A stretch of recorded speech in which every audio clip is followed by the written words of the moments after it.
My name is Gary Johnson, and I'm a fake hitman. Good morning, Vietnam! Greetings and salutations. Oh, hi, Mark. All right, I ran out of patience. It's showtime. Hello, and welcome back to In Retrospect. My name is Id, and his name is Ego. No, I'm joking. Hello, and welcome back. My name is Matthew, and as always, I'm joined by Brady. Brady, how are you? Good, man. How you doing? I'm doing well. I can't complain. Today we're talking about the movie Hitman, brought to us by Netflix, Richard Linklater, and Glen Powell. Dude, I really don't even know where to start with this one. Do you have, like, you're fresh off of it. What are your immediate thoughts? It's not what I expected, that's for sure. Like, I don't know. I guess really all I knew was Linklater, Glen Powell, movie about a hitman, and then that's really like all I wanted to know going into it. Sure. Definitely wasn't what I expected it to be. But yeah, that's not a bad thing. No, like, this is very much a Linklater fan in the sense that it's a feel good movie. It's a movie that's like a good, like, turn on in your house and you feel free to walk around movie. Yeah, it's a hangout movie. Most of his movies are like that, yeah. I haven't. Well, here's the thing. We talked about this briefly. I just recently watched Everybody Wants Some. Ironically, I didn't do it like to prepare for this. I'm glad I did, because, like, I did not know Glen Powell was in that movie. Ironically, and there's another character in this movie that's also in that movie that I'm like, dude, why don't we see him more often in things? Like, he's so good, Jasper. Like, but okay. My thing with this movie specifically is, like, I really enjoyed this movie. I found it pretty entertaining. It doesn't hold up super well overnight, or it didn't for me. Like, I gave it 4 out of 5, and I'm probably going to keep it that way. But so here's the thing. Initially, I gave it 3.5 out of 5, and I was like, no, I feel like I liked it more than that, and so I bumped it to 4 out of 5. And then I woke up this morning, and I told Brianna, I was like, I got to record this pod in like an hour, and I'm not sure what we're going to talk about today. Because like, I think this movie, there's elements of this movie where I'm like, I understand why so many people love this movie, like, pre-release. Yeah. And then there's elements of this movie where I totally see why people are completely critical of it. And I don't really know if I'm married to either one of those. This feels like the most Netflix movie ever to not be produced or made by Netflix. Yeah. I kept thinking, like, you know how all Netflix movies have that, like, that look to them? You know what I mean? Yeah, like the A24 has a look to it. Very I get digital. Yeah. It's like very digital looking. Because there was like a moment where I was like, yeah, this is just looks like very Netflix. And then I remember I was like, wait, no, he sold it to Netflix. So he made this before. Yeah. So I guess maybe that's just modern movies look like that. Not so much Netflix, but I'm speaking more so like tone in the way this movie like flowed. It felt very Netflix. Yeah. Like as much as people are like, I wish this wasn't just a Netflix movie. I wish it was in the theaters and all this stuff. It fits right in on the platform, in my opinion. I want to keep it $1.50. If I took time out of my day to put gas in my car to drive to a movie theater to watch this movie, I don't know that I walk out thinking this is a 3.5 out of 5, 4 out of 5. Really? Yeah. Well, I don't want to just sound like I'm crapping on this movie. I enjoyed it. It's entertaining. Putting a lot of effort in to go see this movie, I don't know what my perception of it would have been, though. Yeah. Especially, I think another thing to take into consideration here is, again, there was so much pre-release hype on this movie. Like, so much. And I'm taking that into, like, account, too, when I say that. I'm sorry, I cut you off. Yeah. No, you're right. That's like last weekend I went and saw it's like a Western that Viggo Mortensen directed and he stars in. It's called The Dead Don't Hurt. And I kept thinking like, man, I kind of just wish I would have just been able to watch this movie at home. Yeah. A bit. And I don't like feeling that way about movies, and I don't like, that we're in a time where, like that's kind of the norm. But Sure. there are certain movies that come out where you're just like, because of the nature of how media is presented these days, it's kind of like, like I would have been fine just watching this at the house. No, 100%. Like, I wouldn't watch The Watchers this week. And there's no hype around that movie per se, but like, it's nothing special. Like, I wouldn't recommend someone to take time out of their day to go to the theater. Like, it's so close to being really good, I think is what I said in my review. Like, it's just okay. There's nothing particularly like great about it or grand about it. It's shot really well. It's beautiful, but it's an hour and 40-minute movie that feels like 2 hours and 15 minutes. Like, it's the pacing is rough. Like father like daughter, pretty much. Yes and no. I feel like that's low-hanging fruit, but I think the big thing with The Watchers is it's very telling that Arjona is first time. And I think the movie ends about 15 minutes earlier. I think it's a more compelling movie, but I think it over-explains itself. And there's no correlation here. My point is more about like what you were talking about, like how like we're in this time now where it's like a lot of people are like, go to the movies and watch it on the big screen. And I don't want to sound like I'm arguing not to do that. Like, that's not the argument here, but I am glad that I didn't go watch Hitman in theaters, because I think I would have came out of this thing not particularly excited to talk about it. But there are things about this movie that I really like. It's a professor moonlighting as a hitman, which is kind of interesting, I think. And it gives Glen Powell an opportunity to like really, say, hey, like I was not just the side piece in Top Gun Maverick. I was not just the character in Spy Kids 3D. I was not just another character and everybody wants them. I'm actually here, and I'm actually really good at my job. Yeah. Yeah, no, he's very good in this movie. Like, he's definitely and obviously the draw for this movie. There's like, there are a couple of moments in this movie where he impressed me like a lot. Yeah, there's one particular scene, and we're going to talk about this one because it's one of my favorite scenes of the year, where I think one, from a screenwriting perspective, is brilliant. I think from a directing perspective, it's brilliant. And from an acting perspective, it's like, dude, like, how do you pull this off? Because on paper, I would think this would be really corny. I'm sure you know what scene I'm talking about. Like, it works on multiple levels. And it's one of my favorite scenes of the year. Oh, it's great. Like, something, and it's going to come up around that.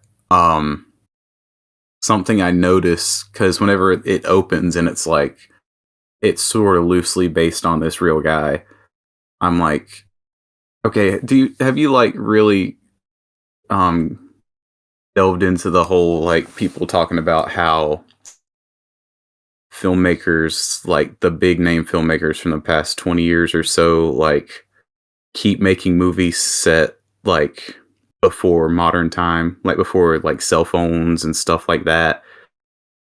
Can you restate the question? I'm sorry. So sorry.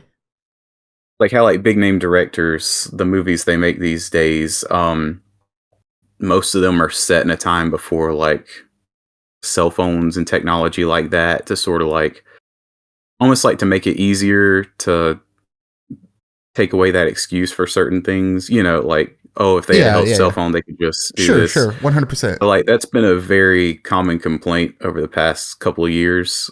And so I was like, oh, so we're just going to do this again, like Linklater's just doing this. But the moment, like, I can't remember, there was like a moment early on where it's like, no, he just said it in modern day, like it could have happened like this year. was like, oh, well, this is interesting. And then he Oh. does so many interesting things with like modern context of everything. I thought it was pretty cool. No, we're on the same page here. Like again, going back to the part that I am like very much gassing, like I've never seen anything done like that in the movie. And if you'd have told me that was in the movie before I watched it, I would have said, dude, there's no way they make that work. Like, and they make it work. And again, like you haven't seen Challengers, at least not that I'm aware of yet, but the ending of Challengers is one of my favorite things out of this year. And this is rivaling that right now. Like right now I've got like, you're going to disagree with this one. I've got like the Paul Atreides like walking into not the Coliseum, but like all the people like through the crowd of people. Yeah. I've got that one. I've got the ending of Challengers, and then this one is just right up there. And I really like that particular scene. But my favorite part of this movie, and if you would have told me going into it, this is how I'd feel, is Austin Amelio. Like his Jasper, dude. Like I almost wish you would have got like, since you're playing with like the id, the ego, the super ego, and all of those things. I almost wish it would have been like a I say this as a person that's happy that Glen Powell got the lead, but dude, I wish we would have got like two separate perspectives of like watching Jasper being an awful person and watching Glen Powell being the really nerdy teacher turned hitman.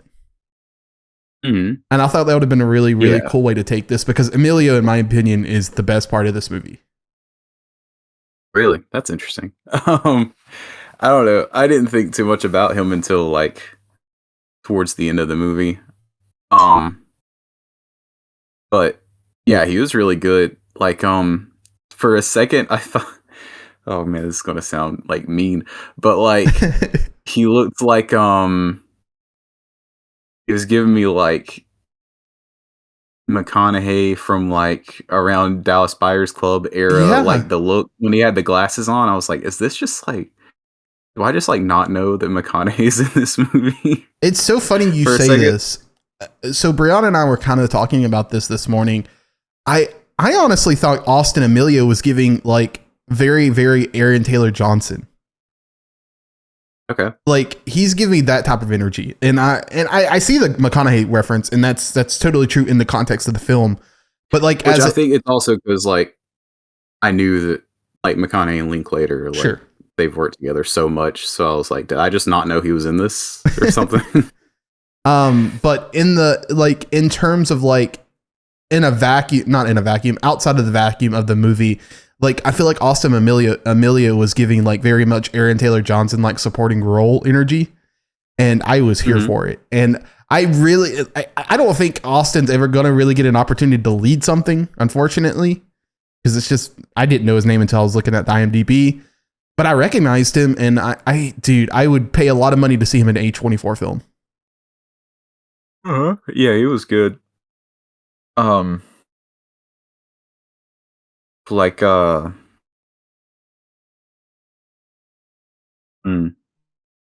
he was really good. Like especially the scene where, there's a lot of scenes he's really good in now that I think about it. Like where he catches them on the date. Like he's so good. Cause like, and you think back like to the end whenever he says that he's been like following them and stuff, and you're like, oh, so like he knew what was going on and he's just playing it off in that scene. Yeah, I mean, again, like the whole ego super ego thing, like if you would have had like the divide between those two characters and then had that reveal at the end, dude, I think it's such a better movie. Yeah, it might be. No, I know, like I'm speaking in ifs, and if is a big like two letter word, but I just, in hindsight, it's just hard not to critique a movie in that way. And I say that as a person who really likes the screenplay of this movie. I love the screenplay of this movie. You're right. Like, because I feel like the whole fact that he's been following them and stuff is just kind of dropped really, like, presented really quickly and then kind of brushed over a bit. You're right. Like, well, inherently the movie kind of feels incomplete. I don't know how you would have, like, in the sense that, like, I, for one, and again, I want to be very clear because I don't want this misunderstood. I like this movie. It's highly entertaining. I like the aspect of this where it's a police procedural. I like the aspect of this where it's a dark comedy. I like the aspect of this where it's a rom-com. Mm-hmm. And I like all of them trying to find the center and meet together. I just feel like some of the movie is lost because it's trying to focus on making all of those things work. Like, for example, like you say that, and you're right, I think personally, and maybe I'm taking this a bit out of context, but I don't think I am. Austin Amelio's Jasper is not really explored very much in this movie. Like, it's like the ending of his character, like where his character is left at the end of this movie, doesn't completely set right for me. Like, it's not that I am not okay with him dying at the end, right? But where Glen Powell's character of Gary or Ron Gary or Gary Ron, or whatever his name is at this point in the film, is like, you know, it's probably a good thing for us and the police, actually, because, you know, he's a misogynist, he's a racist, he beat up some kids. The only thing we really hear is that he beat up kids and it was called on camera. Yeah. And I think the remainder part of his character is kind of left up to what the other characters in the film tell us. And I feel like that's a little cheap writing, in my opinion. And like, I get it, because like you're trying to establish all of these things at one time, but it's got to be critiqued. Well, that's kind of where there is like the part where he's like, yeah, like I've slept with suspects in the past, like all the time, that's and fair. Stuff like that.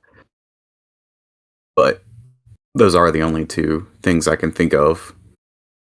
Yeah, but especially for like him to just justify it there at the end by like doing that, it's like I feel like there was a little bit missing, a little bit of context, maybe. And then there's then there's the flip side of that coin, right? Like, maybe this really is Gary. Maybe Gary really is an awful person who just does not care, and he hasn't realized it yet. So there's certainly interesting like nuggets here. And like Brianna and there's a lot of discourse online whether or not that ending is good.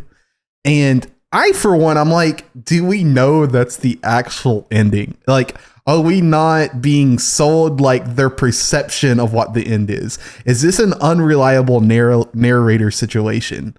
And is this like Joker Harley Quinn thing? Like, you see what I'm saying? Like, I don't know that we're supposed to walk away from this movie and be like, dang it, I'm sad they got out of that thing. Like, I don't, you see what I'm saying? Because I think a lot of people are watching this and they're like, did I just watch two murderers get away with it and are happy and have kids and own a house? Yeah. And I don't know that that's the way we're supposed to watch that and view that. Is that what you like? Do you have a different opinion on that? No, I mean, I just kind of took it as it was presented. I didn't like, there's discourse around it. I really like the ending of this movie. I think that's where it like landed very well. Yeah. That's what like pushed it over the edge for like a 4-star for me. Yeah, there's discourse there, unfortunately. And it's an incredible ending. So no, I agree with you. For the record, I agree with you. I agree with you. Like, but my perception of the ending, I think, is completely different than you.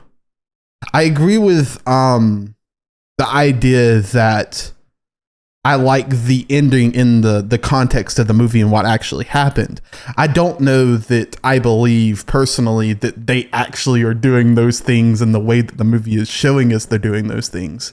I think that we're supposed to believe that the movie is showing us a hypothetical of they're living their happily ever after. I don't know that they're living their happily ever after. I think it's very. I think I'm thinking this in the light of like Fight Club, I guess.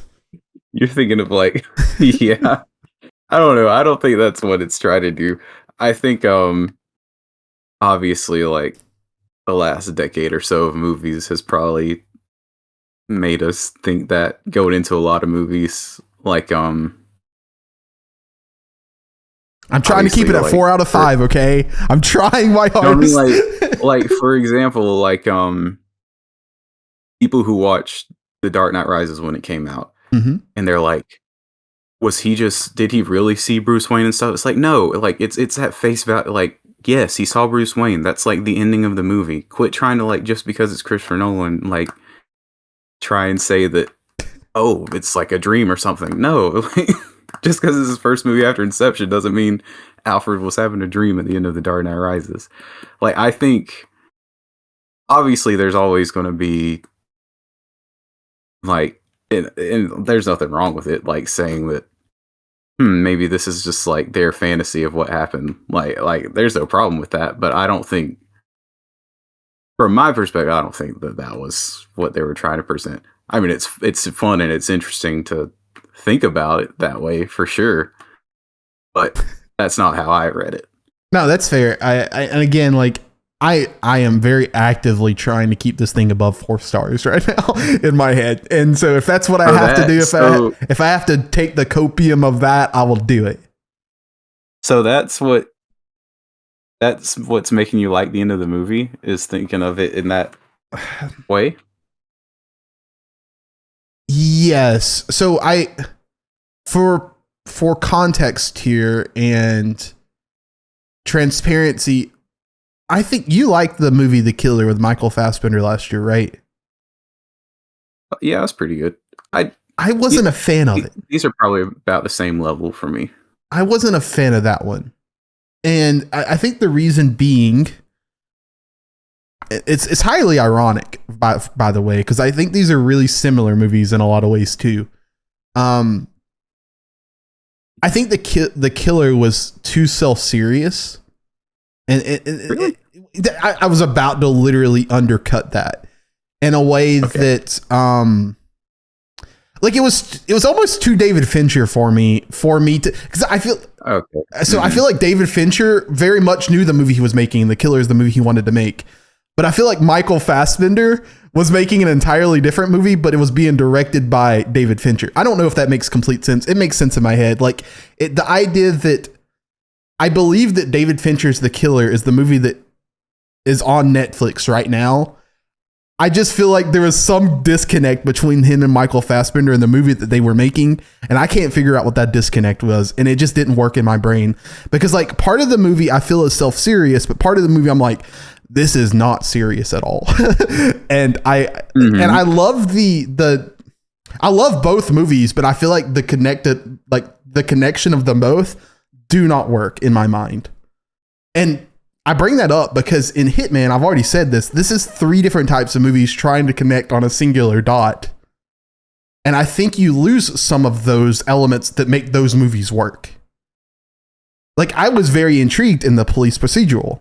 I was very intrigued in the rom-com. I was very intrigued in the dark comedy. But when you're trying to, like, pull all of these things together, like your Spider-Man and Spider-Man 2, it just does not work. It didn't completely land for me. And so when I say I'm trying to make sense of it, I'm just trying to really, really, really like this movie. Because there are elements that I really like. I've already said it. Like, there is a scene in this movie that is one of my favorite scenes of the year. And I think Glen Powell's fantastic. I think Austin Amelio is fantastic. I really like the world that Richard Linklater built. I like Arjona in this movie a lot. There's just something in this movie, though, that I'm like, I don't know what's not landing for me. Yeah. I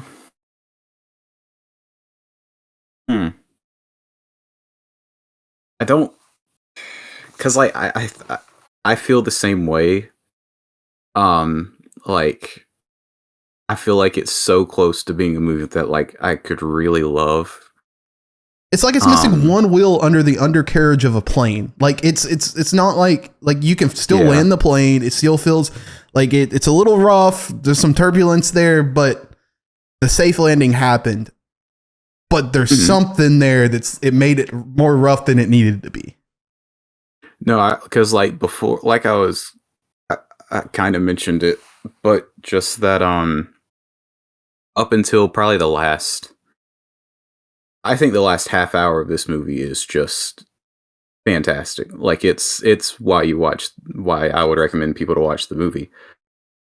But I feel like some of the stuff that comes before, I don't completely love the pacing. No. Honestly. I don't know.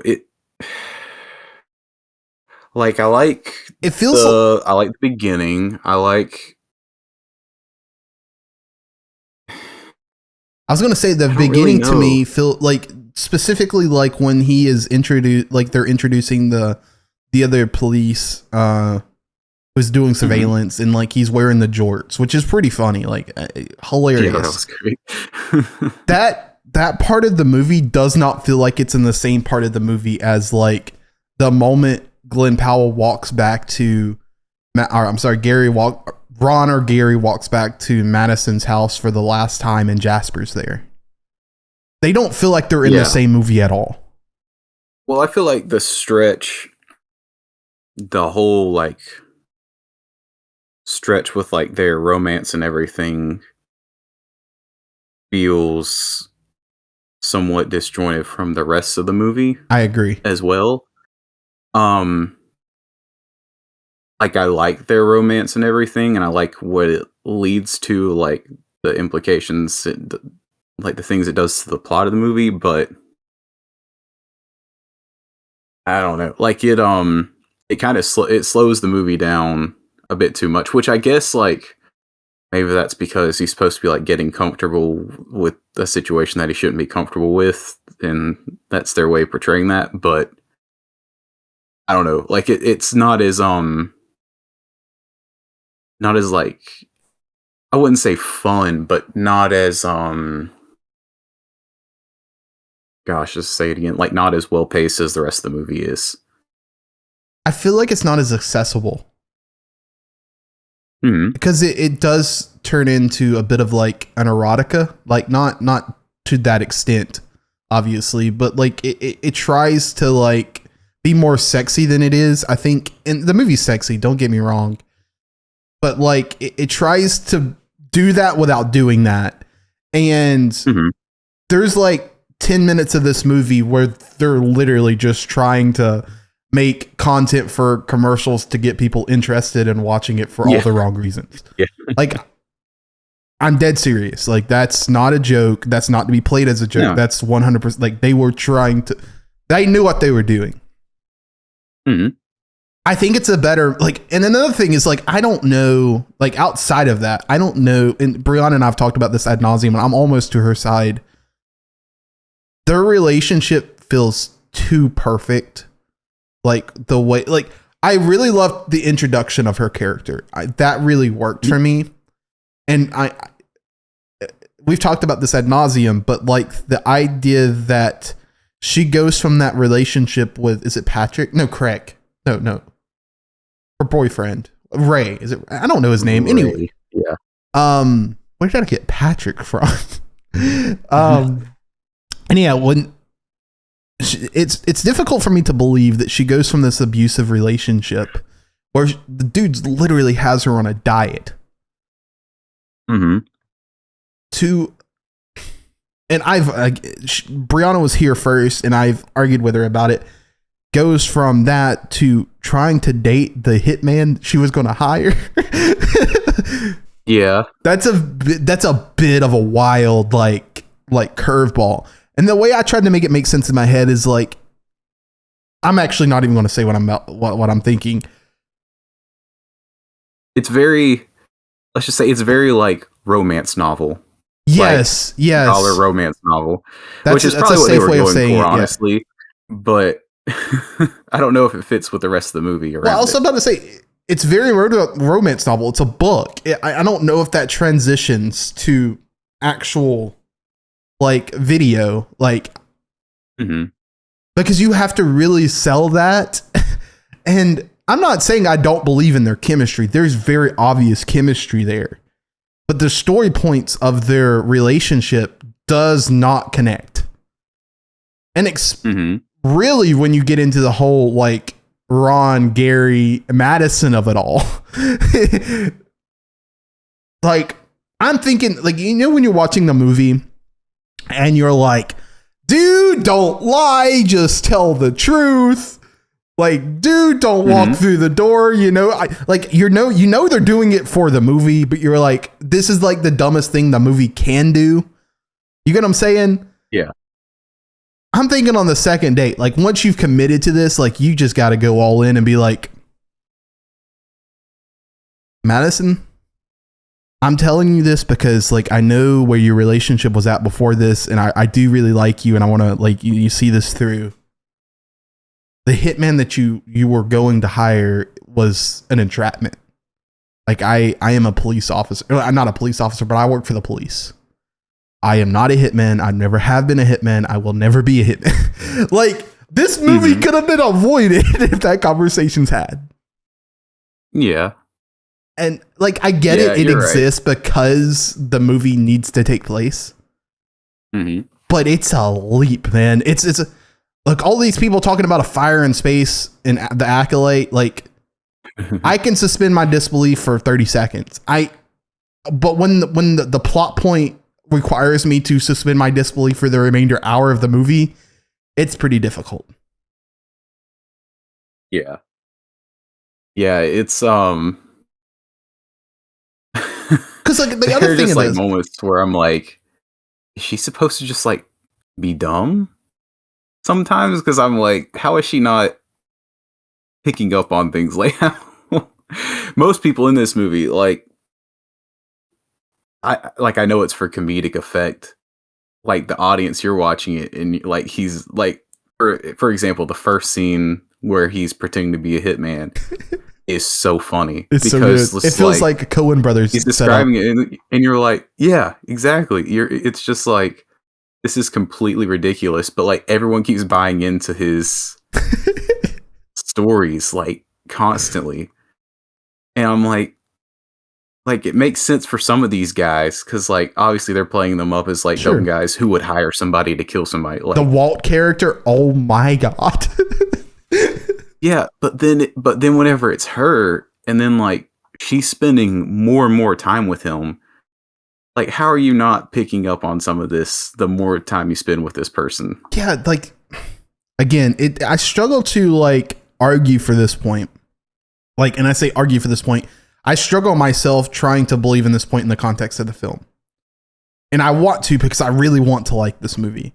But when they're having this conversation, I think they were either in the bed or in the bathtub. I can't remember. And he's like, you know, if we're going to see this through, like, there's going to have to be rules. One of those rules being, like, you're not going to, like, you can't come to my place. You can't know my number. Like, all of these things, right? Yeah. And I'm like, dude, like, we've watched a lot of superhero movies, and I get it. Cover your face. But, like, it's also 2024. At some point, like this is, like, it's very telling. It's just a setup to get to the reveal of her finding the things out. And it feels like just a device in a movie. And again, I know I'm watching a movie, but it doesn't feel like organic or natural. And I say this because another thing that I was about to say a moment ago is, and I know this is a whole thing with the id, the ego, and the super ego. So let me be clear before I say that, or what I'm about to say. But the idea that Ron would continuously lie to this woman, the same woman that Ron, I would assume, not Gary. No, I'm sorry. Gary, the same. I said that backwards. See, this movie's confusing, man. It's convoluted. Yeah. He tricked you too, so maybe we're wrong. The whole idea that Gary would lie to this woman, that when he was playing Ron as the hitman, allowed Gary to come through and feel empathy for her, would lie to the same woman after this abusive relationship. I struggle to believe that moment. Yeah. And I was also thinking, I was like, how is she not picking up on all these red flags? But I'm like, wait, she's okay with being with him and he's a murderer, so I guess it doesn't really, I mean, that's the biggest red flag there is, I guess, probably. It's crazy. And so I think that's the reason I kind of like lean into the idea that ending is not what it seems. That I think they probably have a toxic nature to their relationship that they're just both okay with. I'm not saying that they're locked up in prison like Arthur is in Joker, and that his whole perception of reality was him outside of prison. I'm not saying that. What I am saying, though, is that the relationship is not as it seems. Like, it's not all pie is good pie. You see what I'm saying? Like, it's very, for lack of a better phrase, it's keeping up with the Joneses. That's not the exact terminology, but it's keeping up with image, right? Like, that's how I perceive the ending. Like, the idea that though they're outwardly happy as a couple, I'm sure there's a lot of dynamics that they're very Mr. and Mrs. Smith. Like, they're very opposite and they hate each other, but they also cannot stand not to be with each other. Mm-hmm. That's kind of how I read the ending. Yeah, I don't know. It's just, I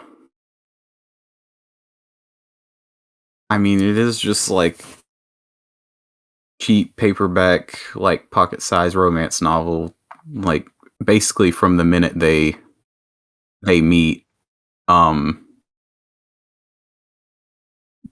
don't know. I think we're getting a bit dangerously close to just like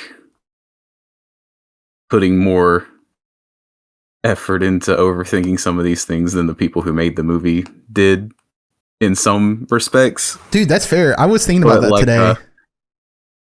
Because you know, like, it's supposed to be just like a fun movie, but like, obviously, I want to push back on the this. Things we said were, I want to push back on this. They've went out of their way. His cats are literally named Inigo. He's literally a psychology professor.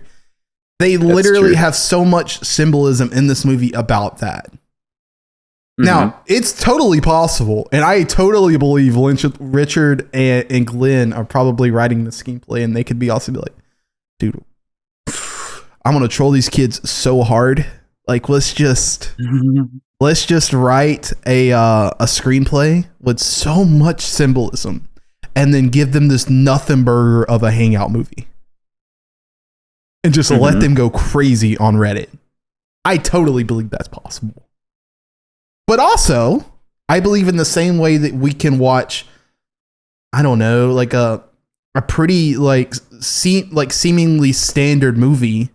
That the moment you sit back and think about the movie for more than a half a second, you can see there's a lot of symbolism there and maybe a lot of other themes at play. But it works just at face value. And I'm somewhere in between the middle where, like, I totally believe that this is a hangout movie and that's all it was ever intended to be. But also, I definitely think there are items in this movie that can be looked at under a magnifying glass and maybe discover like some new information. Yeah. But also, this could be a troll too. I do not deny that. Something else I thought was weird was like his ex-wife or girlfriend. Was it his ex-wife? Yeah, they were married before. Yeah. As like a character, just like she only shows up for that one part, and I was like, this is kind of, because like I thought it was going to be I mean, I guess they did have the whole conversation about, so you just started doing the police stuff part-time and then now you're just like this guy and stuff. But like, if she knows about this, how does she know about this without it, like, and then he's like showing up in court for all these things, like how are there more people out there who don't know? I've wondered about this. This is a part where it's like, if I'm trying to, in other parts, trying to make, dude, I want to keep it above a 4.5, above a 4. This is the part is like, no, Matt, this is like a 3.5. I'm thinking, I've recently been to jury duty. Like, you're in front of a lot of people. And then also, I've got to think some of these seedy people that are wanting to hire hitmen. New Orleans, first of all, is not small. I've never been there, but I know it's not small. Yeah. But when you start talking about like niche communities, and I want to try to be as like PC as I can, and specific people who are wanting to do specific things, like that community gets smaller and smaller and smaller. So I would think, hypothetically, if you're going to a strip club and you're talking to a model, and you're like, if I want to get something done, and I need to hire someone who can get something done for me, who would I hire? Do you have any contacts? Like, I feel like at some point there's some overlap there. Mm-hmm. Like I gotta imagine like Walt is probably friends with another person that believes the same things that he believes. Like the whole like Facebook thread thing was so funny. Like, but you get my point. Like, I'm sure at some point there's overlap there, and as much as Glen Powell plays up these characters, like his face is still his face. Like, it's very Clark Kent taking off the glasses, like, putting on glasses, I guess. But like, you see my point. Like, I don't know, man. I don't know that. That's very much the comedic part that's not believable, but is really funny. No, and they call it out like a bunch of times. Like in the beginning of the movie, like they basically call him ugly. Yeah. And it's like, it's literally Glen Powell. But just like, they're like, it's like my favorite review I saw when I went to log it was this guy said, basically the removing girls' glasses to reveal she's hot trope, but with Glen Powell. I saw that one too. It's so funny. But it really is. I mean, 100%. Like, I mean, again, let me be clear. I think Richard and Glen Powell really like cooked on this screenplay. It's really well directed. It's really well acted. And I'm just going to view this movie through the lens of, if I want to watch something fun in the middle of the day on a Sunday and I don't have a lot of time to like sit down and commit to it, this is a good Netflix movie. Mm-hmm. I don't know that it's going to stay in my top 20 of the year. Oh, it'll probably be in my top 20. Pretty bad year so far, but my top 10 is pretty tight. My top 4 is really tight. I don't even know, like outside of my number 1, if there's anything really close to it. Yeah, I have. Oh yeah, my top 2 are pretty tight. Yeah, I have. Yeah, my top 2 is very tight. I have at times flirted with the idea of putting I Saw the TV Glow above Dune Part 2. I've only seen I Saw the TV Glow once, and I've seen Dune Part 2 like 4 times. Mm-hmm. And then following that, you have Civil War and Challengers, and I love both of those movies. I'm so pissed off, by the way, that Challengers is not getting a 4K release. I am so pissed off. Like, because it's only on digital 4K, which is like, that's not even 4K. Yeah, exactly. The only like scene I've seen for that movie outside of the trailers is the shot people kept sharing from the tennis match. The POV? Where it's like tracking the ball. Dude, that shot, every time I see it, it makes me so nauseous. Dude, it plays so well. It plays so well in the theater, man. Dude, it was just like, makes me sick just watching it. And nothing ever, I don't get motion sickness or anything, so I don't know what watch Bad Boys. Don't watch Bad Boys Ride or Die. Oh, you're talking about the gun thing? Dude, I saw the clip of how they did that is so cool. It's so much better in the movie because it's not just that like 15 seconds. Yeah. Dude, what is their names? Is it Adil and Bilal? I think's their names. The Miss Marvel guys? Oh my god, they are cooking, man. It's so good. Dude, in fact, I think I have Bad Boys Ride or Die above Hitman. Like, okay, it's so people are fun. loving that movie. Yeah, like the scene with the gun. Oh my god, it's so good. A brief Ride or Die review here. It feels very, very like, if you're a fan of the Bad Boys franchise, Bad Boys 1 and 2 is obviously very problematic, made in the early thousands. Still really fun to watch. I will admit that.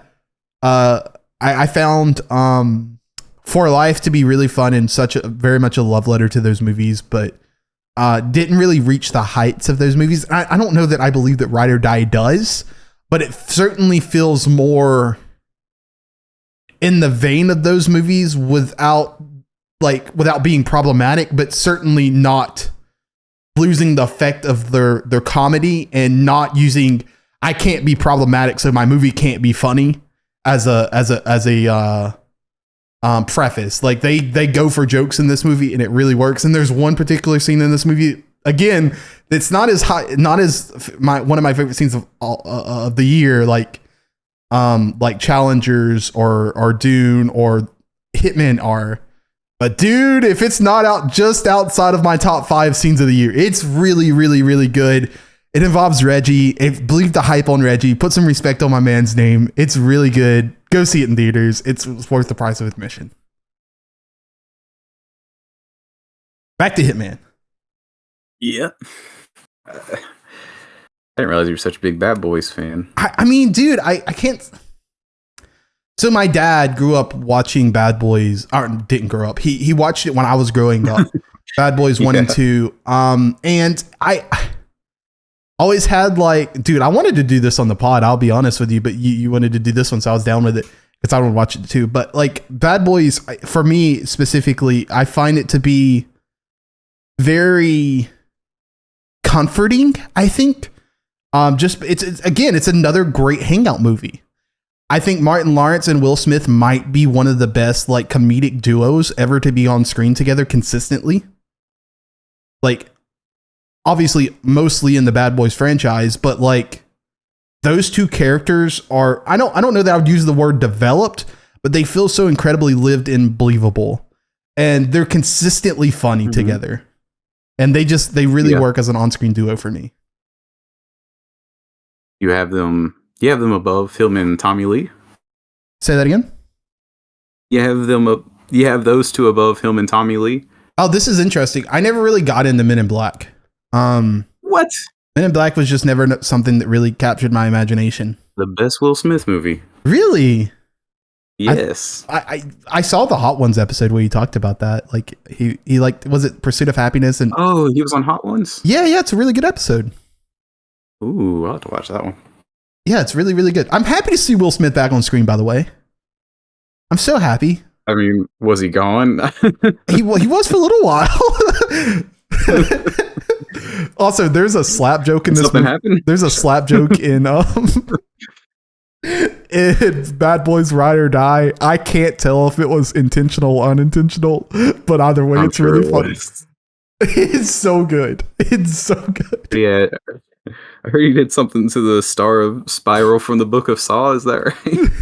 Say that again? I heard he did something to the Spiral from the Book of Saw star. Who was that guy? The zebra from Madagascar?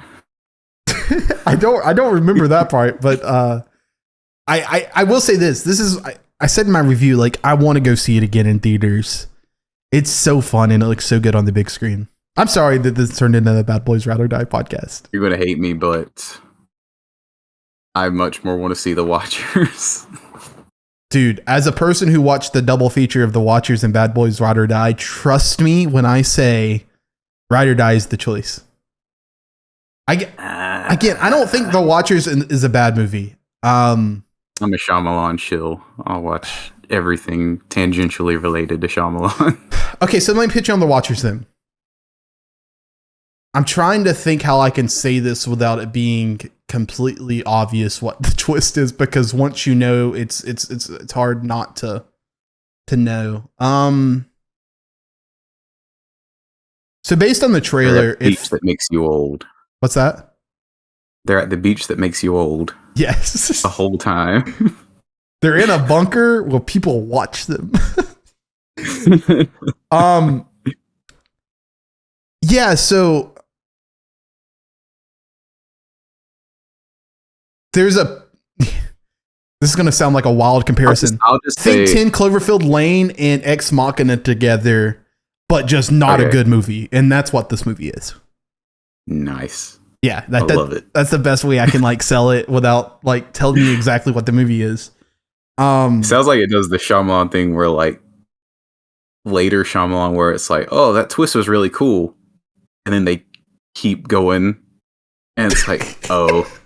So remember earlier so cool when I said if you shave 15 minutes off this movie, it goes from like a 2.5, 3-star to like a 4-star. Yeah. Yes, exactly. Yeah. Oh well, I'll be seeing it eventually. I'd be curious to hear your thoughts. I would be very curious to hear your thoughts. I think it's okay for a first-time director, but it certainly is very obvious as a first-time director. Mm-hmm. I feel like they thought the movie was a lot more smart than it was, and I feel like the dialogue leaves a lot to be desired. Like it doesn't really expand what's going on, but then when it decides it's time for exposition plot, they give you a lot of exposition. And it can't really balance the two really well. I really liked. Yeah. I'm trying to think of her name. I don't know her name because she was in The Northman. The older lady in the film. What is her name? Where art you, Romeo? The older lady in The Northman. No, the older lady in The Watchers. No. Her name is Olwen. It looks like she has a French name. But she has white hair in this movie. She's older. She's an older lady. She's very predominantly in the trailers. She's really good in this movie. But she is so much of her dialogue is either telling you the rules of the world or exposition. Okay. Yeah, and that part of the movie doesn't completely land as well as the ending of the movie. But other than that, Dakota Fanning's doing her absolute best. We have, like, I saw a comment saying that we have found another Barry Keoghan variant. That is absolutely true. Believe that.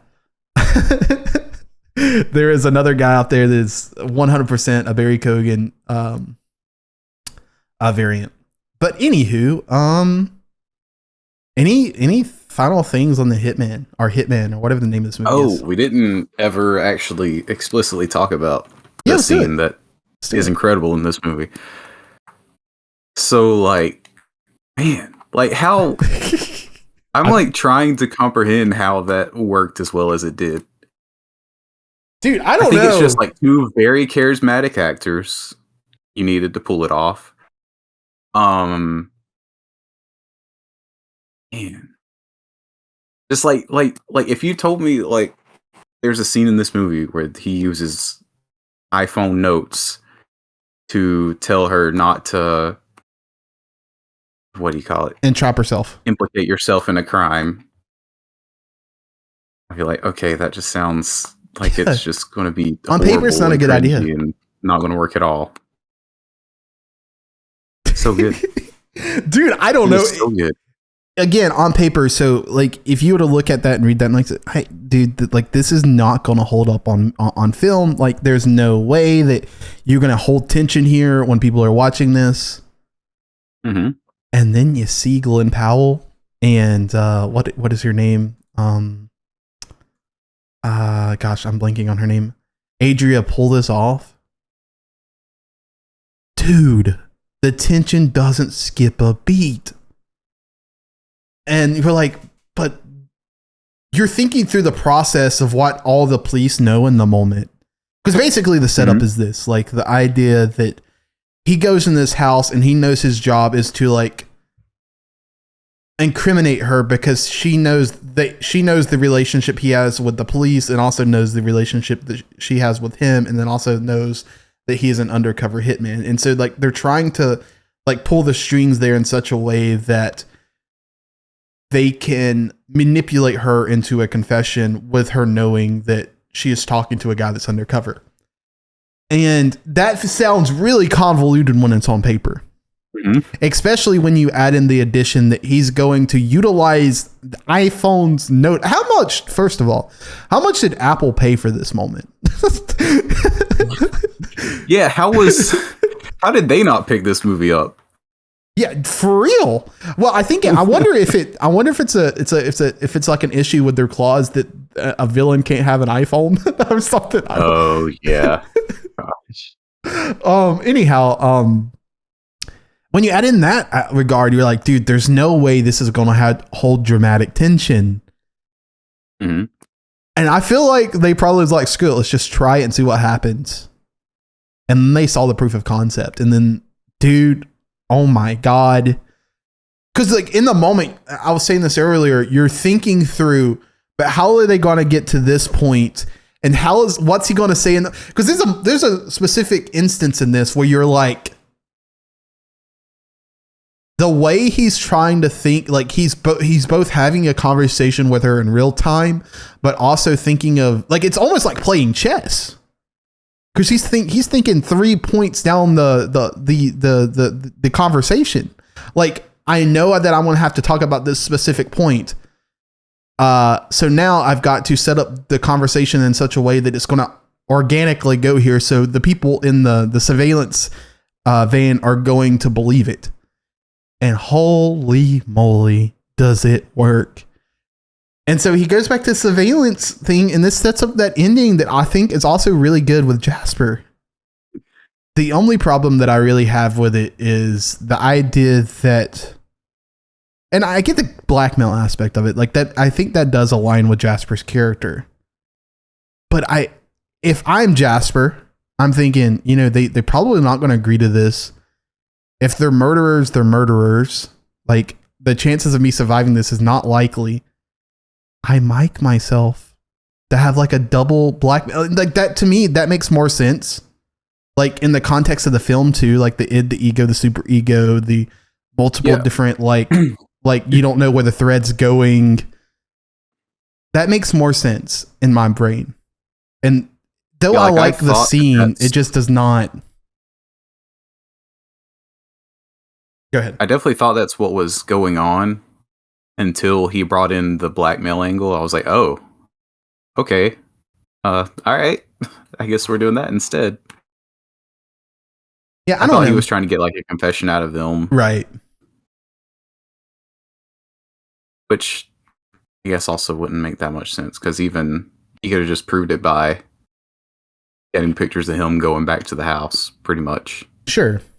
I don't know. Maybe. Again, that's where I love the screenplay a lot. I've said it ad nauseum, but that's where the movie itself, I think, leaves a little bit to be desired.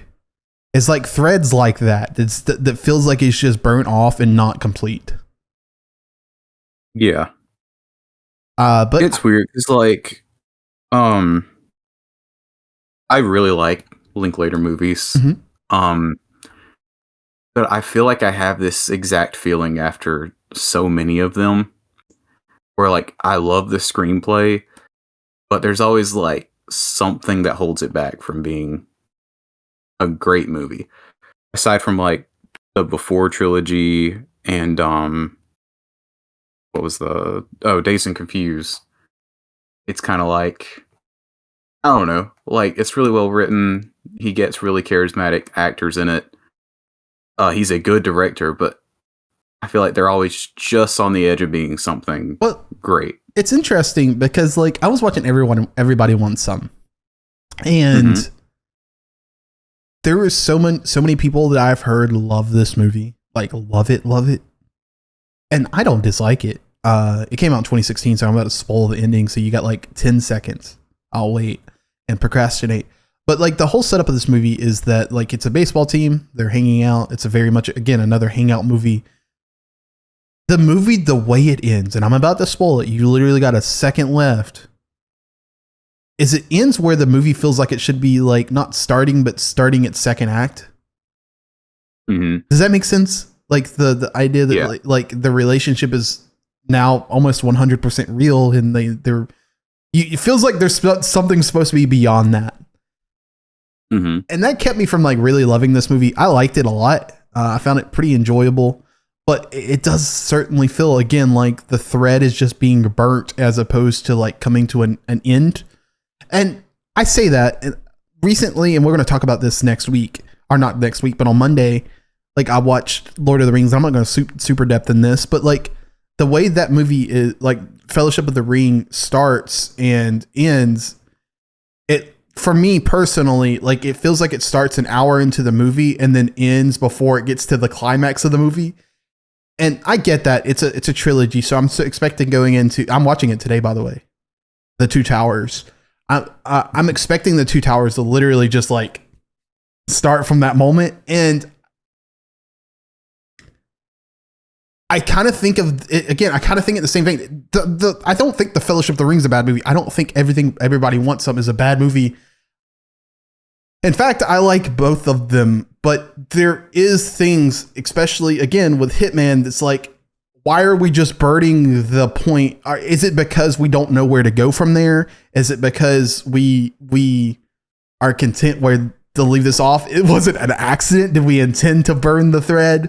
Like, what's the point? Why did we do that? Because it leaves a lot to be desired. Mm-hmm. Yeah. And something else, like, I think that the actors, the Glen Powell and her, they do a lot of the heavy lifting for the relationship. Yes. Which is weird because I've always thought that Linklater is really good with relationships. Like there's like I mentioned earlier, the Before trilogy is probably the most realistic and well done portrayal of like the relationship between like a man and woman on screen in any movie I've ever seen. And then for this, like, it's just very it's very commercial. Yeah, it is, which is fine, but just like, I don't know, I expect a little bit more out of the guy. Yeah, I mean, again, this is where it really, like, I almost wonder if this movie was not always like this, and when Netflix acquired it, there were some changes made, and it became like an erotica that's not at all an erotica. I almost wonder if this was not more, because I mentioned it earlier, where like there's like the whole beginning of this movie feels like the best Coen Brothers movie ever. Mm-hmm. With like the dynamic of like him faking being a hitman and talking to all of these like very characters. Yeah. And playing to that. And then it turns into very much a Netflix, like not 50 Shades, because that's a very dramatic like comparison, but it certainly turns into like, I'm going to appear, I'm going to not appear, I'm going to advertise to the most like mom generation ever. Like, so like I heard, I was watching the Richard Linklater thing for not the rewatchables, the big picture the other day. And they were talking about the idea of how Anyone But You succeeded and Everybody Wants Some did not. And I think it was Amanda that brought up the idea that a bunch of dudes went and watched Anyone But You for Sydney Sweeney. I don't know that I completely agree with that. I certainly agree with it to a degree. But in the same way, I think that a lot of moms probably went to go watch Glen Powell in that movie. And yeah. I think that Netflix probably kind of did that with this rom-com thing with Adria and Glen Powell. And I think that's what they were trying to go for. And I almost believe that this rom-com, like erotica, like soft erotica, was not in the film until Netflix got a hold of it, and it become part of the marketing material. Mm-hmm. I don't know. I feel like we'd probably be hearing about that because it was at festivals and stuff. That's fair. That's a good point. Would probably be saying things about that. That's a good point. Now it's probably that could very well be a big reason why Netflix acquired it. That's a fair point too. That's a really good point. Yeah, I don't know. At the end of the day, like, I don't think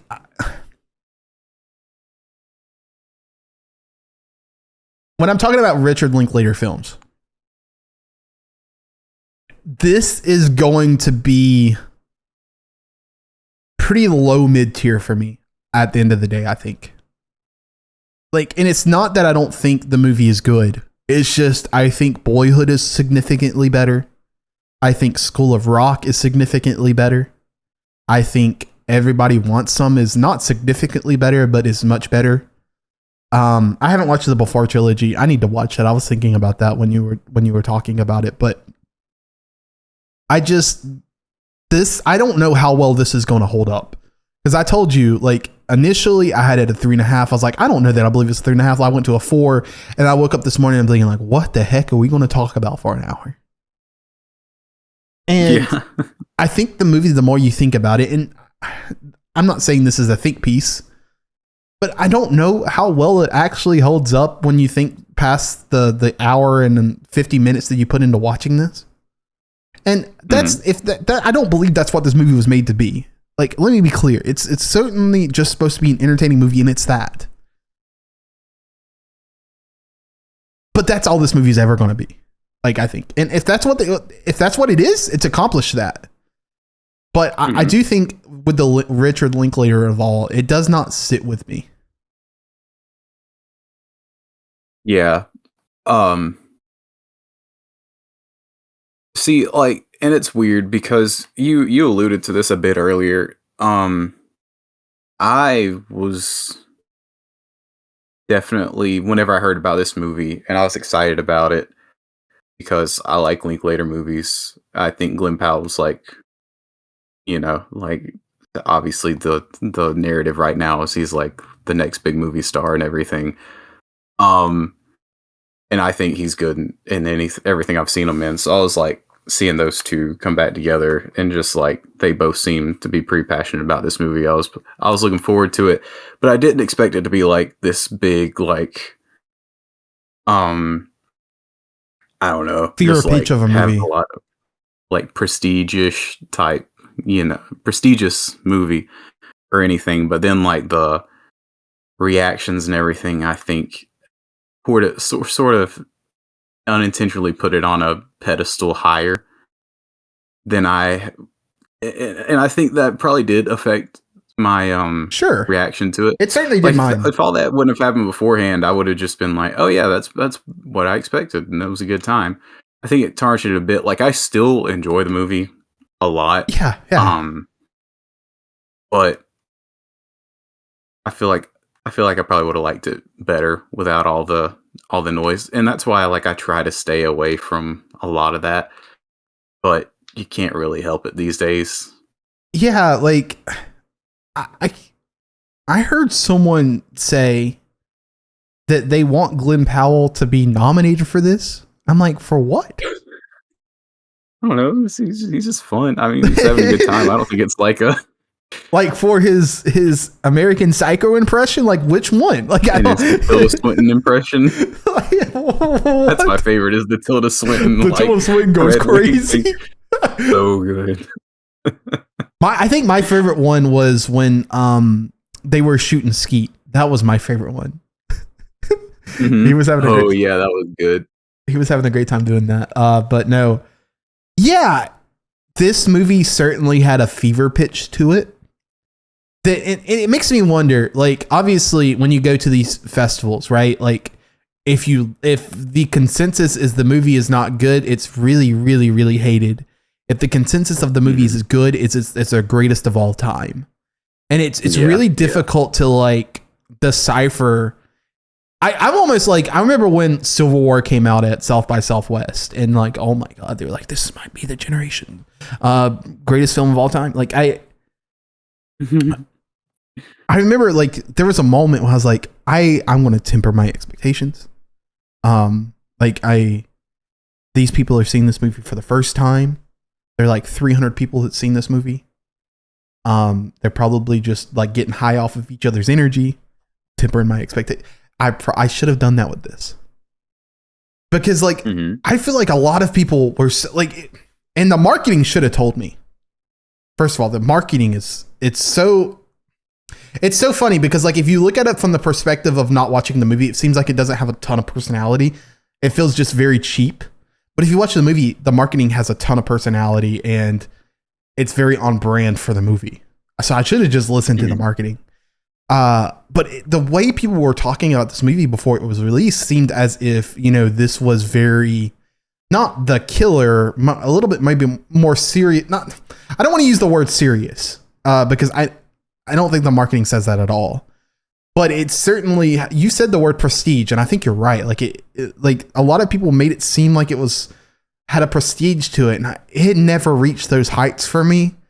Again, it was nothing ever more than like a hangout thing. It's very casual. Mm-hmm. And I go back to like the Netflix thing. Like, this is the most Netflix movie that's ever been like not made by Netflix. Like, yeah, it's so incredibly casual. There's nothing particularly that I don't want to say there's nothing special about it, but there, outside of Glen Powell and Richard Linklater and their screenplay, there's nothing about this movie that I would have circled and been like, yeah, I love this. This was a good choice. Mm-hmm. However, their screenplay, and I'll say this to the day I die, is I think what holds this thing above the water. Yeah. I think if you take the screenplay out of it and keep Glen Powell and Richard Linklater, I don't know how good this movie is perceived. Mm-hmm. That screenplay does a lot of heavy lifting, and I think the actors do too. For the record, like, yeah, Adria and Glenn really, really do the most with nothing. Like, so much of their presence on screen in that first 10 minutes is them just trying to make you interested because of attractiveness. Like, yeah, I say that to be try to be as like politically correct as possible, but that's legitimately what it is. And they do. I mean, they do the most with it, and they make it believable, but at what cost? Yeah. But no, my favorite standouts is Glen Powell and Austin Amelio, and then the screenplay. That's what I would say. It's not going to make my Linklater. It's not, when I'm talking about Linklater, I'm not talking about this movie. I might talk about it with Glen Powell. But yeah, that's about it. I think what this movie does the most is it makes me more interested in like Glen Powell's screenwriting. Mm-hmm. Yeah, it was good. It was like I'll watch it again. It's I don't think it'll end up being in my top 10 of the year. It's barely hanging on to it right now, but funnily enough, I followed this up with watching A Simple Favor. Yeah, and I think I enjoyed A Simple Favor more. And I like A Simple Favor. Simple Favor is really good. So that's not a hit on this movie. It's just more of I think A Simple Favor knew what it was, and it really committed to that, because A Simple Favor is very convoluted. Like, super convoluted. I don't know the full story behind A Simple Favor. I couldn't tell you it. But like, it's both entertaining and knows what movie it is.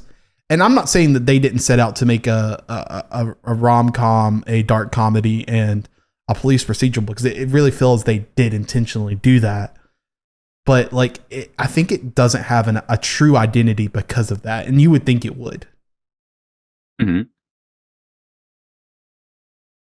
Anywho, enough about identities and egos and super egos. Any final words before we get the heck out of here?